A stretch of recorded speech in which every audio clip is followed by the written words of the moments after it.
This is VOA News. Via remote, I'm Diane Roberts. U.S. President Joe Biden has signed into law the most sweeping American gun violence legislation in decades. AP correspondent Ben Thomas reports. It's going to save a lot of lives.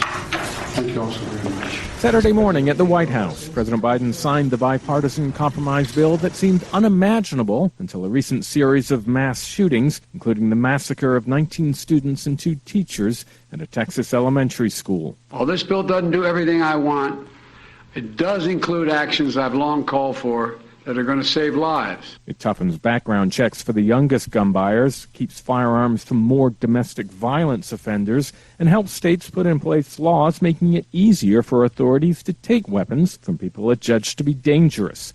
Most of its $13 billion cost will help bolster mental health programs and aid schools. I know there's much more work to do, and I'm never going to give up.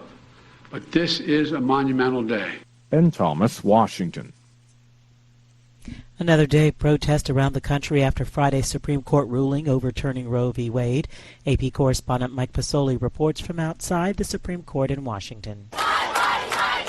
Here outside the Supreme Court, where barricades are up and police stand guard, protesters continue to gather. Sarah Bentley says abortion is health care. If the Supreme Court is going to strike down the right to privacy and the right for women to access health care, I think that sets a very dangerous precedent for everyone. Claire Sines says overturning Roe v. Wade puts other laws in jeopardy. They're coming after contraception. They're coming after marriage equality. She's a lawyer who drove from Pittsburgh to protest. I had to come here because otherwise I would have sat in my house and cried.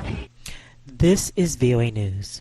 U.S. President Joe Biden is out to sustain the global alliance punishing Russia for its invasion of Ukraine as he embarks on a 5-day trip to Europe as the 4-month-old war shows no sign of abating and its aftershocks to global food and energy supplies are deepening. Biden first joins a meeting of the group of 7 leading economic powers in the Bavarian Alps of Germany and later travels to Madrid for a summit with leaders of the 30 NATO countries.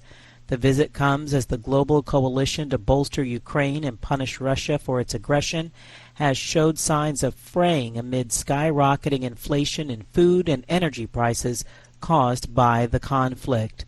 Russian President Vladimir Putin told his counterparts from Belarus Saturday that Moscow would supply Minsk with missile systems capable of carrying nuclear weapons, according to the Russian Foreign Ministry. At a meeting with Putin in St. Petersburg, Belarus President Alexander Lukashenko expressed concern about what he calls aggressive, confrontational, and repulsive policies of its neighbors Lithuania and Poland. Lukashenko asked Putin to help Belarus mount, quote, a symmetrical response, end quote, to what he said were nuclear-armed flights by the U.S.-led NATO alliance near Belarus borders. Up to 40,000 American National Guard soldiers across the country, or about 13% of the force, have not yet gotten the mandated COVID-19 vaccine. And as the deadline for shots looms, at least 14,000 of them have flatly refused and could be forced out of the service. More from VOA's Tommy McNeil. Guard soldiers have until the coming Thursday to get the vaccine, and according to data obtained by the Associated Press, between 20 to 30% of the Guard soldiers in 6 states are not vaccinated, and more than 10% in 43 other states still need shots. Guard leaders say states are doing all they can to encourage soldiers to get vaccinated by the time limit, and they said they will work with the roughly 7,000 who have sought exemptions, which are almost all for religious reasons. Tommy McNeil, VOA News, Washington.